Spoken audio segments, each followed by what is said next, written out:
Hey everybody, welcome back to BobkeTV. As promised in a preview of the Giro d'Italia 2016, the race course, what the riders can expect from this year's edition of the Giro. Well, 7 sprint stages, theoretically, if the breakaways can be swept up. That's not always guaranteed in the Giro. Seems like generally there's a few breakaways that are successful in the Giro d'Italia, which should have been sprint stages, but at the start, at least 7 on paper for the sprinters, and a very solid sprint crew contesting this year's Giro because of all the sprint stages, including Marcel Kittel, Andre Greipel, Arnaud Démare, should all be very competitive in the sprints, and a new name, Caleb Ewan, that perhaps viewers are not as familiar with. He's already got a stage win in the Vuelta from last year. He started the season flying.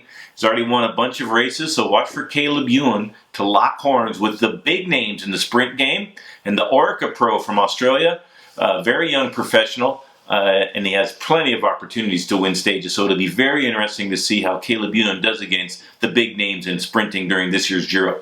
3 individual time trials, 1 to start the racing. Stage number 1 is a time trial of about 10 kilometers, and then there's a long time trial on stage number 9 in Chianti that's fairly flat and should benefit the rollers, the big power riders, and Fabian Cancellara on the start list, hoping to get a couple of time trial wins, and he will be racing against Tom Dumoulin, who has GC aspirations, mentioned on the previous video about the GC contenders. So 3 time trials, 7 sprint stages, and then 7 stages in the mountains. It's going to be a lot of climbing, but the high mountains don't start until stage number 13 in the northeast of the country in Cividale di Friuli.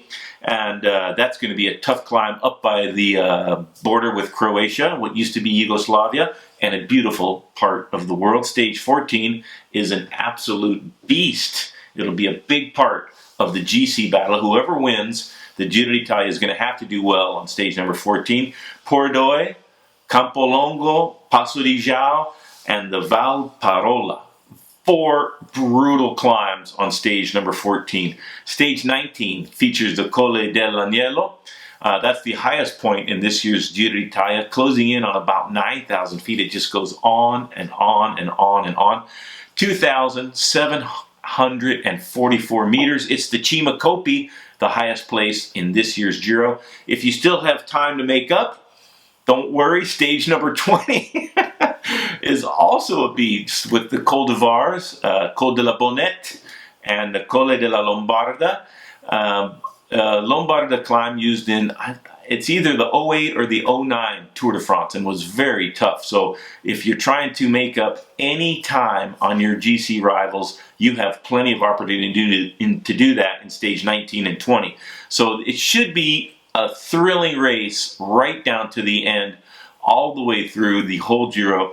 We'll see if the jersey, the pink jersey, changes hands a number of times. I would not be surprised one bit if it does. And watch for the GC contenders, who I've just mentioned previously, to have a great battle for the overall win in this year's Giro d'Italia. But the Giro d'Italia, the race for the pink jersey, an absolutely glorious race. I'm going to do a preview in 2 parts.